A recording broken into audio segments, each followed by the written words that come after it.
Desde que conheci a Patrícia, sabia que ela vinha em um pacote completo ou 2 filhos de um casamento fracassado e um ex-marido que sumiu no mundo. Mas eu a amava. E quando a gente ama alguém, ama tudo que vem junto, certo? Pelo menos, era nisso que eu acreditava. Quando nos casamos, Gabriel tinha 12 anos e Camila, 8. No começo, eles eram apenas crianças que precisavam de um modelo masculino, alguém para guiá-los, ensiná-los, protegê-los. E eu assumi esse papel sem hesitar. Nunca fui aquele padrasto distante, que só dividia o teto. Eu fui pai. Fui quem ensinou Gabriel a andar de bicicleta. Quem pegava Camila no colo quando ela caía e chorava. Quem ia às reuniões escolares ficava orgulhoso quando entregavam um boletim decente. Mas, mais do que isso, eu bancava tudo. Quando Gabriel quis jogar futebol na escolinha particular, eu paguei. Quando Camila precisou de um aparelho ortodôntico caríssimo, eu banquei. Quando veio o aniversário deles e pediram festas enormes, fui eu que abri a carteira. Patrícia nunca precisou se preocupar com dinheiro. Eu assumia as contas da casa, escola, comida, lazer. Nunca reclamei. Nunca joguei na cara. Eu fazia porque queria, porque achava que estava construindo uma família. O tempo passou, e eles cresceram. Mas, em vez de gratidão, o que veio foi indiferença. Como se tudo o que fiz fosse simplesmente obrigação. Como se eu não fosse nada além de um caixa eletrônico ambulante. E eu só percebi o tamanho do meu erro no dia em que Gabriel jogou a verdade na minha cara. Era um domingo comum, daqueles que começam com café na mesa e terminam com um almoço em família. Ou pelo menos deveria ser assim. Mas, naquele dia, algo estava diferente. Gabriel chegou à mesa já de cara fechada. Camila mal olhou para mim. Patrícia, como sempre, agia como se não percebesse o clima pesado. Preciso de dinheiro, Gabriel disse, do nada, enquanto empurrava a comida no prato. Olhei para ele, esperando pelo menos um bom dia ou antes do pedido. Pra quê? Perguntei, tranquilo. Vou sair com os amigos mais tarde. Quero levar um dinheiro. Não, respondi sem rodeios.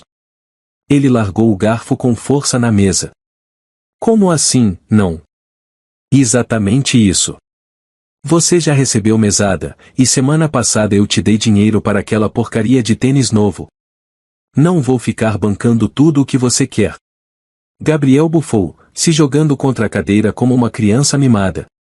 Você só serve para encher o saco. Camila riu ao lado dele. Só age como nosso dono porque paga as contas. Mas, no fundo, você não é ninguém. Meu sangue gelou. Olhei para Patrícia, esperando que ela interviesse, que desse uma bronca nos filhos. Mas ela apenas abaixou a cabeça, fingindo que aquilo não estava acontecendo. Repete, minha voz saiu baixa, mas carregada de algo que nem eu sabia explicar. Gabriel cruzou os braços e encarou-me com desafio nos olhos. Você não é meu pai. Só casou com a nossa mãe. Camila completou. Exato. Só está aqui porque quis. Então para de agir como se tivesse algum direito sobre a gente. Era isso. Todos os anos de dedicação. Todas as noites mal dormidas, todas as contas pagas, todas as vezes que coloquei as vontades deles acima das minhas. Tudo reduzido a nada. Levantei-me devagar, minha cabeça fervendo.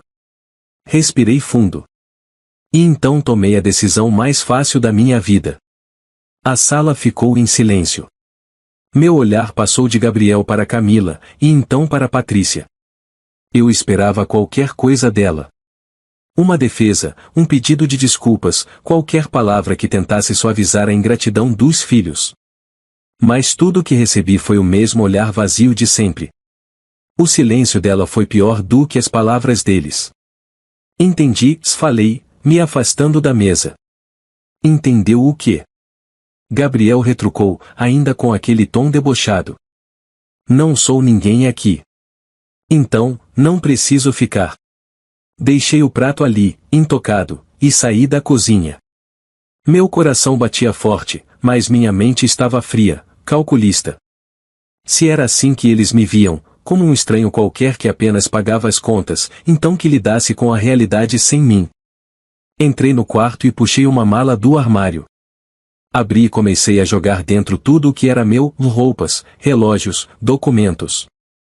Não havia mais motivo para ficar. Patrícia apareceu na porta, com os braços cruzados. O que você está fazendo? Exatamente o que seu filho disse. Estou indo embora. Ela revirou os olhos. Ah, para com isso. Você tá levando tudo pro pessoal. Eles são adolescentes, falam besteira. Besteira? Virei para ela, segurando a mala aberta. Eles cuspiram na minha cara tudo o que você sempre pensou, mas nunca teve coragem de dizer. Ela suspirou, impaciente. Você sempre foi dramático.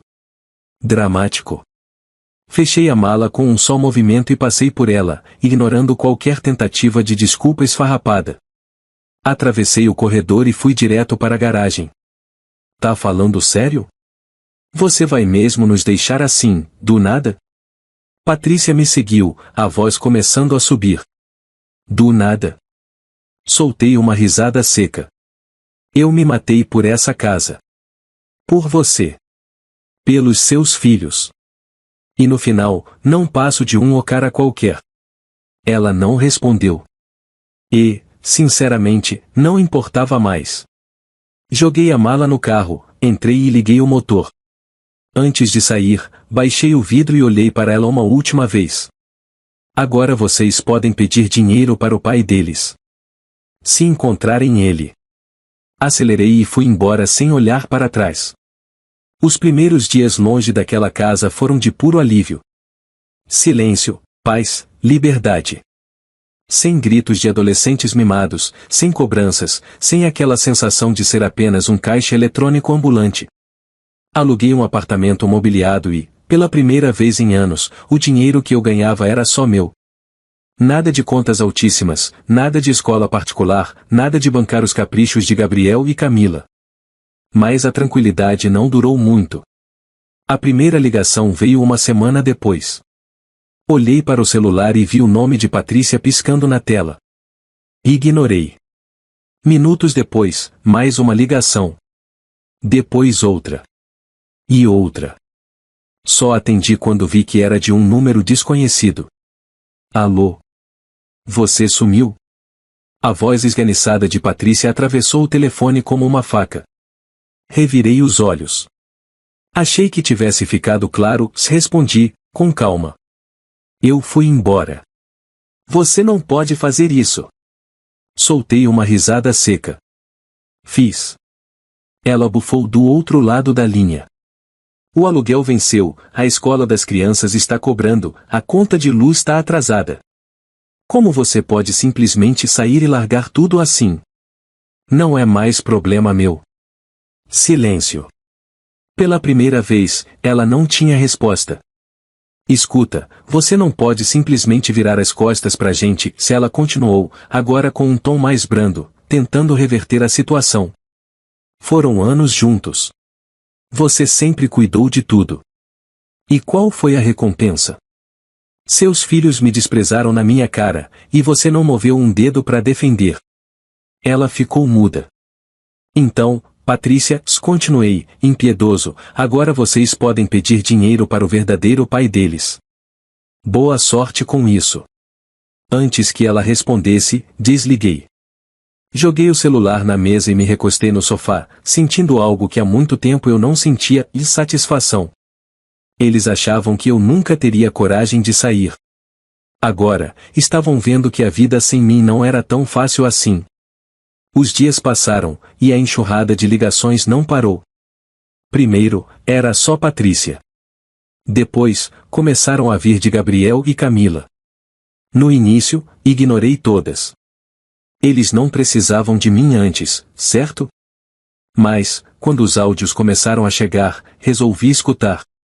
O primeiro foi de Camila, a voz carregada de desespero. Você tem que pagar a escola. A gente tá sendo ameaçado de expulsão. Isso é ridículo, você sempre pagou, Por que agora tá fazendo isso? Soltei uma risada seca. O segundo foi de Gabriel, cheio de raiva. Você é um covarde. Tá se vingando da gente porque ficou magoadinho? Cresce, cara. Volta e resolve isso logo. Ah, o tom mudou rápido. Não era mais aquele moleque arrogante que me desprezava. Agora era um garoto desesperado, sentindo o peso da própria insolência. Então veio a Patrícia. Dessa vez, a voz dela não tinha arrogância, nem raiva. Só cansaço. Por favor, atenda. Eu sei que as crianças exageraram. Sei que eu devia ter falado algo na hora. Mas não dá para deixar tudo desmoronar assim. Você sabe que não tenho dinheiro suficiente. Ah, então agora ela admite. Fiquei pensando. Por anos, fui o alicerce daquela casa. Resolvia tudo, pagava tudo, aguentava tudo. Mas bastaram poucos dias sem mim para eles perceberem o buraco onde estavam. Peguei o celular e, dessa vez, atendi. O que foi, Patrícia? Graças a Deus. Ela suspirou aliviada. A gente precisa conversar. Não tem como você simplesmente sumir desse jeito. Tem, e eu fiz. Por favor, pelo menos o aluguel. Não. Silêncio. Você tem noção do que tá fazendo? A voz dela oscilou. Tenho. Tô ensinando vocês a viverem sem mim, já que eu não sou ninguém. Ela respirou fundo, tentando segurar o choro. As crianças estão arrependidas. Não me importo. Dessa vez, não havia mais desculpas, nem chantagens emocionais. Só a realidade. E agora, eles que lidassem com ela. Os dias passaram, e as mensagens continuaram. Mas agora o tom tinha mudado. Não era mais exigência, nem raiva. Era desespero. Patrícia mandou uma mensagem de madrugada. O dono do apartamento apareceu aqui hoje. Disse que, se não pagarmos até o fim do mês, vamos ser despejados. Você realmente vai deixar isso acontecer? Eu só visualizei. No dia seguinte, mais uma mensagem de Camila. A diretora me chamou na sala hoje.